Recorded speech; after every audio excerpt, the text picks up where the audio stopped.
I opened the bedroom door and found my husband in bed with his best friend. Not by accident, not confused, fully involved, on our matrimonial bed.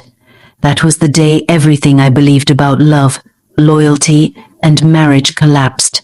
Daniel and Michelle were the kind of couple that made marriage look easy. Lavish vacations, surprise gifts, matching outfits, and anniversary shout-outs that trended on social media. On the outside, they were the perfect pair.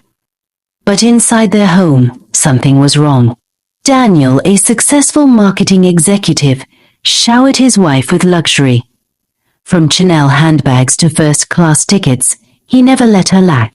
But despite all the love he showed her in public, behind closed doors, he barely touched her.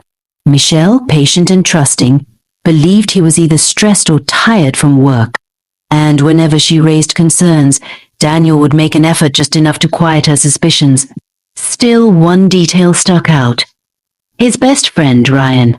Ryan was everywhere. At their dinners, on their vacations, in their house, laughing, talking, and spending late nights in the visitor's parlor. To Michelle, it was harmless.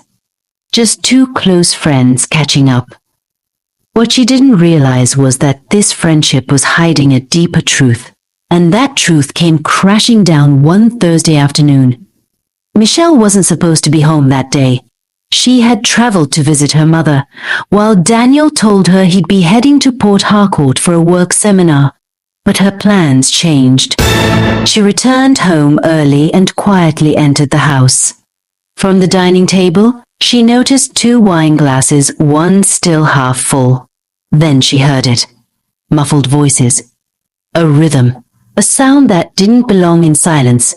She climbed the stairs and pushed open her bedroom door. There they were, Daniel and Ryan, tangled in her bed sheets. On her matrimonial bed, the room fell into chaos. Ryan scrambled for the blanket. Daniel sat up, stunned, and Michelle stood frozen, not screaming, not crying, just staring. That moment ended the illusion. Everything she believed about her marriage shattered. The next few days were heavy. Michelle was furious. Not only because of the betrayal, but because of how long it had been hidden.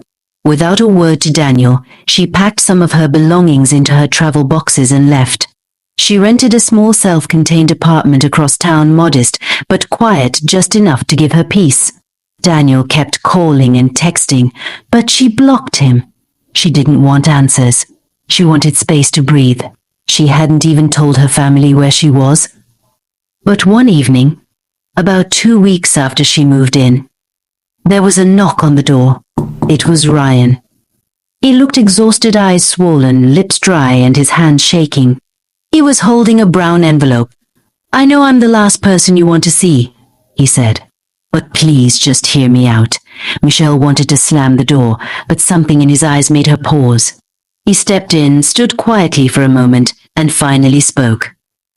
Daniel had been battling his sexuality for years. Their relationship started in university and had never truly ended. They tried to stop. They fasted, prayed, even dated other people. But the pressure to appear normal pushed Daniel into marriage. A marriage he thought would fix him. But it only made him more desperate and more dishonest. Then Ryan handed Michelle the envelope. "I just got tested," he said. "I don't know Daniel's status, but I think you should protect yourself." The words sent shivers down her spine. Michelle went for testing immediately the next morning. Negative. But just barely in time. Shaken by the results, she finally unblocked Daniel and confronted him. He didn't deny it. In fact, he broke down completely. "I was scared," he said. "I didn't know how to tell you." That was the moment Michelle realized her anger was justified, but her safety had been at risk too. But the story didn't end there. In the following weeks, Michelle's friend, who worked in telecoms, called her with shocking news. "I think your husband is in a private WhatsApp group. You won't believe what's going on."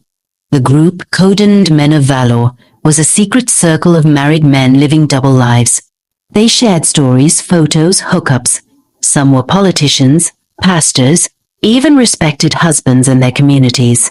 Daniel had been a member for over 5 years. Michelle was stunned. Her husband wasn't just hiding a personal struggle, he was part of a network. One screenshot said it all: "My wife thinks I'm doing midweek vigil." Meanwhile, Ryan's here already. She couldn't unsee it. Michelle knew this was no longer just her story. She started documenting everything, quietly, carefully. She didn't want revenge. She wanted the truth.